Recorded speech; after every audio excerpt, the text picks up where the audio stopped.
කරගත්තේ පුදුමාකාර අමාරුවෙන්. හැබැයි ඒ වාසනාව අහිමි වෙච්ච කට්ටිය දැන් ඉතින් ඉස්සරහට මොකද කරන්නේ? ඔබේ ගම් වතුරට හවුවෙච්ච වාහනේ ඊළඟට කොහොමද ගොඩගන්නේ? මේ ඉන්නේ ලාල් අලවත්ත මහත්තයා. මම ආයේ මුකුත් කියන්න ඕනේ නැහැ. අපේ රටේ ඉන්න හොඳම වාහන දොස්තර මහත්තයා. ආයිබෝන්ලා. ආයිබෝන්. හරි. ඉක්මනටම කියන්නකෝ. දැන් මේ ගම් වතුරට හවුවෙච්ච වාහන වලට අපි මොකද කරන්න ඕනේ? මෙහෙමයි අපි බොහෝ දෙනෙක් හිතාගෙන ඉන්නවා මේ දැන් ඔබත් මගෙන් අහුවා මේකේ එන්ජිම සීල් නේද කියලා. කිසිම රථයක එන්ජිමක් සීල් නැහැ. මේ එන්ජිම සාමාන්‍ය වායුගෝලයට විවෘතයි. මොකද මේ එන්ජිමට ඇදලා ගන්න ඕනේ වාතය. අපි දන්නවා පූර්ණ දහනයක් සඳහා ඉන්ධන අවශ්‍යයි, වාතය අවශ්‍යයි, උෂ්ණත්වය අවශ්‍යයි. මේ අවශ්‍ය වාතය ඔක්සිජන් ලබා ගන්නේ සාමාන්‍ය වායුගෝලයෙන්. ඒ වාතය ලබා ගන්න කපාට හරහා එන්ජිමට වතුර පිරෙනවා. එන්ජිම යට වුණොත් අනිවාර්යයෙන්ම මේ එන්ජිමට වතුර පිරෙනවා. අපි දන්නවා මේ එන්ජින් හදලා නැහැ වතුර යන්න. බෝට්ටු නෙමෙයි. අපි කතා කරන්නේ වාහන ගැන. මේක මහා ව්‍යසනයක්. ඇත්තටම මේ සමාජ සත්කාරයේ එක කොටසක් තමයි අපි මේ ඉස්සරහට ගෙනියන්නේ.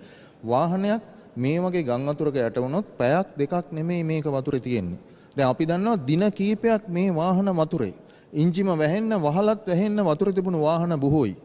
එහෙමනම් මේ වගේ වාහනයක් අපි පණ ගන්නවන්නේ නැහැ. පණ ගන්න එන එක නොකළ යුතු දෙයක්. කියන්නේ සරලව කිව්වොත් ස්ටාර්ට් කරන්න නරකයි කිසිසේත්ම. ස්ටාර්ට් කරන්න උත්සාහ කරන්නවත් එපා. එන්ජිමේ වතුර ටික අයින් කරන්න ඕනේ. කොහොමද අපි වතුර අයින් කරන්නේ? ඔබට පේනවා මේ வாகන යට වෙලා තියෙන හැටි. බලන්න වාහනවල එන්ජිම නෙමෙයි වහලටත් එහා වතුර.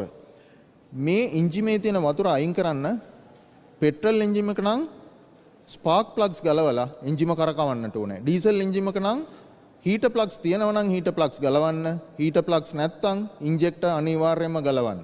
මේවා ගලවලා එන්ජිම කරකවන්නට ඕනේ. ක්‍රෑන්ක් කරනවා කියන්නේ අපි අන්න ඒකටයි. ක්‍රෑන්ක් කරන්න ස්ටාර්ටර් මෝටර එක ක්‍රියාත්මක වෙන්නට ඕනේ. බැටරිය හොඳ තත්ත්වයේ තියෙන්නට ඕනේ. සමහර වෙලාවට දවස් දෙක තුන වතුරේ තියෙද්දී ස්ටාර්ටර් මෝටර එක වැඩ කරන එකක් නැහැ. එහෙම වුණොත් අඩු තරමින් යතුරකින් ඒ කියන්නේ ස්පැනර් එකකින් ක්‍රෑන්ක් පුලියක නට් එකට දාලා එන්ජිම කරකවලා හරි එන්ජිමේ ඇතුලේ තියෙන වතුර සම්පූර්ණයෙන් ඉවත් කරන්නට ඕන. දැන් හිතන්නකෝ දැන් ඔය වාහනේ තියෙන ගේට්ටුවක් ගාව. ඒ කියන්නේ පා වෙලා ඇවිල්ලානේ. දැන් ස්ටාර්ට් නොකරට ලාල් ඔය වාහනේ තල්ලු කරලා එහාට මෙහාට කළාට කමක් නැද්ද? තල්ලු කරනවා නම් නියුට්‍රල් කරලා තල්ලු කරන්න මතක ඇතුව ගියර් එක නම් තල්ලු කරන්නට එපා. නියුට්‍රල් කරලා තල්ලු කරගන්නට පුළුවන්.